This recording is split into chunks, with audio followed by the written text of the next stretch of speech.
दोस्तों आइए आज के लेक्चर की शुरुआत किसी बड़े शायर की चुनिंदा लाइनों से करते हैं, जिसको हमने आज के लेक्चर के हिसाब से इस तरह से ढाल दिया है कि इश्क वक्त की जरूरत है, आओ इश्क करें। इश्क खुदा की इबादत है, आओ इश्क करें। इश्क मतलब एक दूसरे से प्रेम, समाज से प्रेम।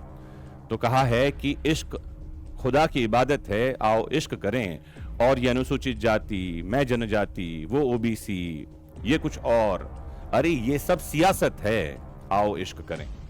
तो ये सब सियासत है जो समाज को बांट करके अपना फायदा निकालना चाह रही है।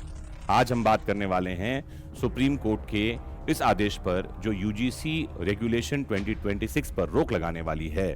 समझेंगे क्या कुछ हुआ है इस मैटर पे। आइए शुरू करते हैं। नमस्कार साथियों, यूजीसी के जो इक्विटी रेगुलेशन 2026 है उस पर सुप्रीम कोर्ट ने रोक लगा दी है। ऑनरेबल जस्टिस सूर्यकांत और जस्टिस बागची साहब की बेंच इस मैटर को सुन रही थी और इस पर क्यों रोक लगा दी गई है मैं आपको आज डिटेल में समझाने वाला हूं। इससे पहले कि मैं आगे बढ़ूं, कुछ बातें और बता दूं। हमने इस विषय पर हाल ही में एक वीडियो बनाया था और इस वीडियो में हमने किसी के बारे में कुछ भी बोलने की जगह साफ साफ इस बात पर जोर दिया था कि भैया भारत से जाति प्रथा तो समाप्त हो चुकी है, ये जातिगत भेदभाव और जातियां भी समाप्त हो जानी चाहिए। मैंने ये भी कहा था हम एकमात्र जाति से पहचाने जाएं और वो है मानव होना, और हमारा जो धर्म है वो भारतीयता हो। हम बटे हुए हैं कई सारे समुदायों में, जातियों में, रंग, नस्ल, पता नहीं क्या क्या है, भेदभाव की भाषा के आधार पर भी भेदभाव है। लेकिन वहीं कुछ लोगों ने ऊटपटांग कमेंट से हमारे यूट्यूब को भर दिया। क्या लिख रहे हैं लोग कि जब रोहित का मामला आया तब आपने क्यों नहीं बोला, पायल के मामले में आप क्यों नहीं बोले, कभी किसी दलित व्यक्ति पर कभी शोषण होता है तो आप क्यों नहीं बोलते हैं। आपने मुझे सुना ही नहीं है। इसका मतलब मैं हर उस मुद्दे पर बात करता हूं, रखता हूं जहां पर मैं किसी के साथ भेदभाव होता रहा है, चाहे वो महिलाओं के साथ हुआ हो या पुरुषों के साथ हुआ हो। अगर कभी किसी पुरुष के साथ भेदभाव हुआ हो तो भी मैं ये बोलने से नहीं हिचकता कि महिलाएं गलत हैं। हमेशा ही महिलाओं का फेवर मैं नहीं करता, ना ही हमेशा मैं पुरुषों का फेवर कर रहा हूं। ना ही हम अनुसूचित जाति, जनजाति या किसी और के खिलाफ हैं, और ना ही हम दलित और सवर्ण में लोगों को बांटते हैं। मैं आपको एक एग्जांपल देता हूं, आप में से बहुत सारे लोगों को नहीं पता, फिर मैं आगे लेकर जाऊंगा। 2012 में एमपीपीएससी के सिलेबस में एक एक्ट जुड़ा और वो एक्ट है SC and ST prevention of atrocities act 1989। इस कानून पर मैंने पहली किताब 2012 में लिखी थी और साथ ही इसको मध्य प्रदेश के राज्यपाल उस समय जो थे राम नरेश यादव साहब, उन्होंने अप्रिशिएट किया था। आपको मैं जानकारी दे दूं कि मुझे एक घटना का पता चला था। मध्य प्रदेश के पास, इंदौर के पास एक जगह है धार, और मेरे एक स्टूडेंट ने बताया कि उसके भाई के साथ भेदभाव हुआ जब वो घोड़ी चढ़कर जा रहा था। 2012-13 की घटना है। तब कुछ लोगों ने जो उस जाति के नहीं थे उन्होंने उसको घोड़े से उतारा और यह कहा कि बारात इस जगह से घोड़ी पर चढ़कर नहीं जाएगी। आप में से बहुत सारे लोगों को यह जानकारी नहीं है कि इस मुद्दे को मैंने राष्ट्रीय स्तर पर उठाया था। उस समय जो SC कमीशन के चेयरपर्सन थे उनको पत्र लिखा, पत्र व्यवहार किया। भारत के चीफ जस्टिस और हाईकोर्ट जस्टिस तक को मैंने पत्र लिखा मध्य प्रदेश के कि इस मुद्दे पर कार्यवाही होनी चाहिए। और आपको जानकारी दे दूं कि 2015 में 26 जनवरी के दिन इस कानून में संशोधन हुआ और साफ साफ ये शब्दावली आ गई है कि कोई व्यक्ति अगर घोड़ी पर चढ़कर जा रहा है, वो अनुसूचित जाति का है, और अगर उसको उतार दिया जाता है तो ये पनिशेबल ऑफेंस होगा। भेदभाव की राजनीति राजनीतिज्ञ कर रहे हैं, हमारा काम भेदभाव करना नहीं है। आपको समझा दूं मैं, और आप भी निष्पक्ष होकर समझेंगे तो पता चलेगा कि यूजीसी का कानून क्यों गलत था। क्योंकि यूजीसी के कानून में सबसे बड़ी बात यह थी कि समुदाय अलग कर दिए गए थे। अनुसूचित जाति, जनजाति, ओबीसी, महिलाएं और पीडब्ल्यूडी ये एक तरफ हो गए और अनरिजर्व कैटेगरी के बच्चों को अलग कर दिया गया। और सबसे खतरनाक बात यह थी कि अगर कोई झूठा मुकदमा दायर करता है तो भी उसके खिलाफ कोई कार्यवाही नहीं होगी। ये तो पूरी तरह से भेदभाव और बांटने वाला माहौल है। और सुप्रीम कोर्ट ने इस पर ही रोक लगाते हुए कहा कि नियम स्पष्ट नहीं है और ये विभेदकारी हैं। विभेदकारी का मतलब ये है कि ये समाज को बांटने वाले हैं और हम अब एकता की बात करेंगे, सामंजस्य की बात करेंगे। अब बांटने वाले कानूनों की बात हम नहीं करेंगे।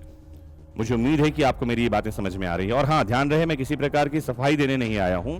मैं तो बस ये बताने आया हूं कि सुप्रीम कोर्ट ने इस कानून पर रोक लगा दी है और रोक के आधार क्या हैं। आइए समझते हैं। तो जो पिटिशनर्स कोर्ट में गए थे उसमें थे मृत्युंजय तिवारी, विनीत जिंदल और राहुल दीवान। और 29 जनवरी को चीफ जस्टिस सूर्यकांत और जस्टिस बागची की बेंच के सामने याचिकाकर्ताओं ने तर्क रखे। इनकी ओर से विष्णु शंकर जैन साहब और विनीत जिंदल साहब बहस कर रहे थे और यूजीसी के नियमों का बचाव कर रही थी इंदिरा जयसिंह। याचिकाकर्ताओं के वकीलों ने 3 प्रमुख मुद्दे उठाए। पहला, यूजीसी के नए प्रावधान अस्पष्ट हैं और इनका दुरुपयोग किया जा सकता है। दूसरा, जब भेदभाव की परिभाषा में हर तरह के भेदभावपूर्ण व्यवहार को शामिल किया गया है तो जाति आधारित भेदभाव की परिभाषा देने की जरूरत क्या है। और तीसरा, भेदभाव के नियमों में रैगिंग को शामिल क्यों नहीं किया गया है। जस्टिस सूर्यकांत साहब ने पूछा कि मान लीजिए साउथ इंडिया का कोई स्टूडेंट नॉर्थ इंडिया के किसी कॉलेज में एडमिशन लेता है और उसके खिलाफ कोई अपमानजनक टिप्पणी होती है, तो क्या सेक्शन 31E जो यूजीसी का रेगुलेशन है उसके तहत इस मुद्दे को निपटाया जा सकता है, जबकि पीड़ित स्टूडेंट और आरोपी की जातीय पहचान पता ही नहीं है। इसके जवाब में एडवोकेट जैन साहब ने कहा कि हर तरह के भेदभाव को यह कानून कवर करता है। एक अन्य वकील ने तर्क दिया कि मान लो सीनियर जो है वो एससी कैटेगरी का है और जूनियर नॉन एससी कैटेगरी का है और सीनियर उससे रैगिंग कर रहा है, तो क्या उसके खिलाफ कोई मामला जाएगा? इस कानून के अनुसार नहीं जाएगा, क्योंकि केवल अगर एससी, एसटी, ओबीसी कैटेगरी के व्यक्ति हैं तो वो पीड़ित हो सकते हैं, वो आरोपी नहीं हो सकते हैं इस पूरे कानून में। इस पर चीफ जस्टिस ने पूछा कि क्या यूजीसी के नए नियमों में रैगिंग शामिल नहीं है। इस पर वकील साहब ने कहा कि यूजीसी के नए नियमों में रैगिंग शामिल नहीं है। सीनियर वकील है इंदिरा जैसी, इन्होंने यूजीसी के नियमों का बचाव करते हुए कहा कि जातीय उत्पीड़न के चलते सुसाइड करने वाले छात्र रोहित और पायल के परिवार की तरफ से सुप्रीम कोर्ट में यूजीसी के नियमों को सख्त करने को लेकर डाली गई याचिका पर बहस चल रही थी, जिसके बाद ही यूजीसी ने ये रेगुलेशन बनाए हैं। सभी दलीलों को सुनने के बाद सुप्रीम कोर्ट ने यूजीसी के नए रेगुलेशन पर रोक लगा दी। जैसे ही रोक लगाई, वकील इंदिरा जैसी ने कहा कि 2012 के नियम जो है अब इस रेगुलेशन से हटा दिए गए हैं, रिपील कर दिए गए हैं। अगर ये भी लागू नहीं रहेगा तो किस नियमों से काम चलेगा। तो सुप्रीम कोर्ट ने आदेश दिया, सूर्यकांत साहब बोले कि जब तक कि नए नियमों पर बहस चल रही है, फाइनल डिसीजन नहीं आएगा, तब तक 2012 के नियम लागू रहेंगे। इसके लिए हम आदेशित करते हैं। वो इंपॉर्टेंट ग्राउंड्स बता रहा हूं जिनके आधार पर सुप्रीम कोर्ट ने इस रेगुलेशन पर रोक लगाई है। सबसे पहला, कोर्ट ने इन नियमों को सुधार के बजाय रिग्रेशन वाले नियम बताया। कोर्ट ने कहा कि एससी जातियों में भी ऐसे लोग हैं जो आर्थिक रूप से समृद्ध हो गए हैं और जाति विहीन समाज बनाने के लिए हमने अब तक जो कुछ भी हासिल किया है, क्या अब हम रिग्रेसिव हो जाएंगे? दरअसल जातिवाद को खत्म करने के बारे में प्रिंसिपल ऑफ रिग्रेशन का सिद्धांत ये कहता है कि अगर हम सुधार की दिशा में आगे बढ़ रहे हैं तो फिर ऐसे नियम नहीं बनाए जाने चाहिए जो जातिवाद को बढ़ावा देने वाले हों। दूसरा ग्राउंड, कोर्ट ने कहा कि एससी एसटी को स्पेशल लॉ का अधिकार है, लेकिन पहले से बना नियम हटाना जरूरी नहीं है।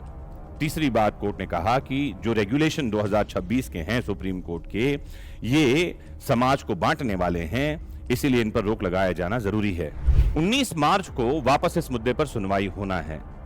मेरा स्पष्ट ये कहना है कि किसी के साथ भी भेदभाव नहीं होना चाहिए। जातीय आधार पर तो भेदभाव बिल्कुल नहीं होना चाहिए। लैंगिक भेदभाव समाप्त हो जाना चाहिए। भेदभाव ही शब्द ही समाप्त हो जाना चाहिए, वो किसी के साथ भी हो रहा हो। कहा भी गया है कि चमन में जब हो फूल 2-4 तभी तो बात बनती है। तुम ही तुम हो तो क्या तुम हो, और हम ही हम हैं तो क्या हम हैं। 19 मार्च को जुड़ेंगे वापस और समझेंगे कि क्या कुछ सुप्रीम कोर्ट इस मुद्दे पर कह रहा है। मैं आपको यहीं इस मुद्दे पर छोड़कर जाता हूं। 19 मार्च तक का वेट कीजिए। अगर आप कमेंट बॉक्स में जुड़ना चाहते हैं तो अपने कमेंट को शालीन रखिए, तमीज से अपनी बात रखिए, क्योंकि चर्चा हर मुद्दे के निष्कर्ष निकालने का आधार है। जुड़े रहिए आपके अपने फेवरेट प्लेटफॉर्म विदेश शिक्षा से। नमस्कार, जय हिंद।